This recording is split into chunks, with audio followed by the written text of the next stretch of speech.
Proper care of your Pixie Cup is essential when it comes to the health of your vagina. So you want to make sure that before you use your Pixie Cup, you sterilize it.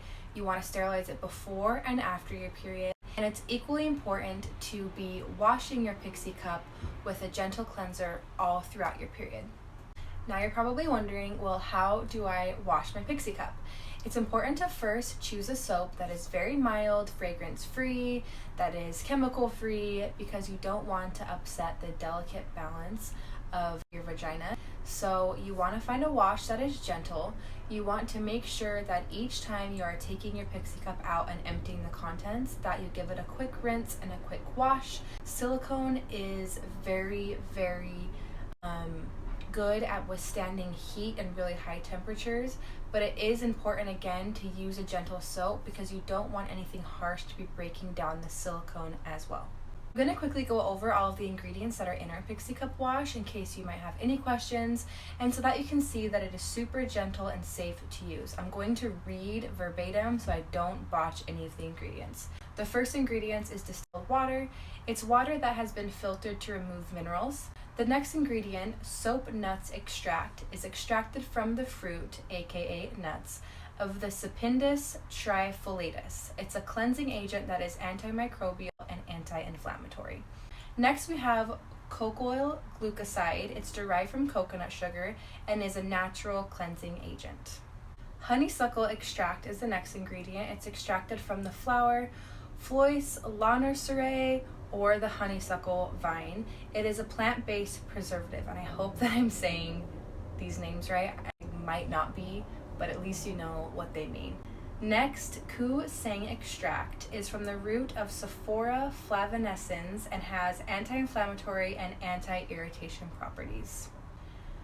Amur cork tree extract is from the bark of the Amur cork tree. It conditions the skin and is also anti-inflammatory.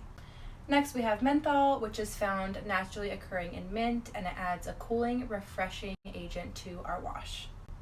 Sodium chloride, food grade, is salt. It softens and boosts cleaning performance. Lactic acid is made from beet sugar and is a natural preservative.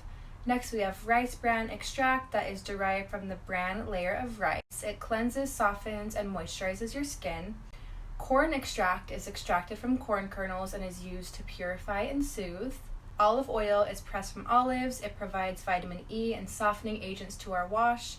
And last but not least, citrus is a plant-derived essential oil that smells great and adds a refreshing scent. It's important to note that we do not use any harsh chemicals or any synthetic fragrances in our Pixie Cup wash.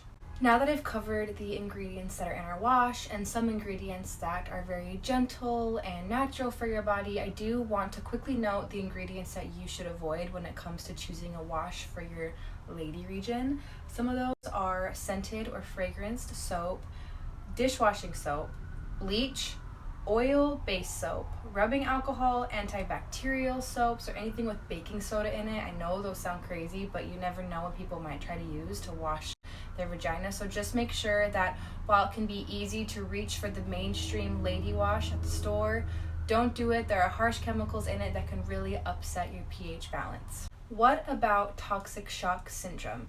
As you know, toxic shock syndrome is something that is usually talked about when it comes to tampons because it has to do with a foreign object left inside your body for too long and the bacteria overgrowing.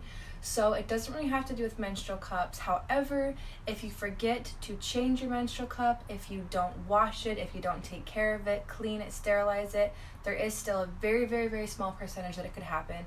So just make sure that you're constantly washing it, you're constantly sterilizing it, you're just taking proper care of it so you can avoid that happening to you. We have a YouTube video on our YouTube channel that goes all into detail about menstrual cups and toxic shock syndrome. At the end of your period, when you are ready to put your Pixie Cup away, make sure that you sterilize it before you store it, and then make sure you store it in a breathable bag, preferably the bag that came with your Pixie Cup. Avoid plastic, avoid airtight containers because those can harbor moisture, which can then lead to the growth of bacteria. So just make sure it's clean, it's dry, it's stored in your cloth bag, and you should be good to go. If you have any other tips or tricks or things that you do to keep your menstrual cup in tip-top shape, please share them in the comments below.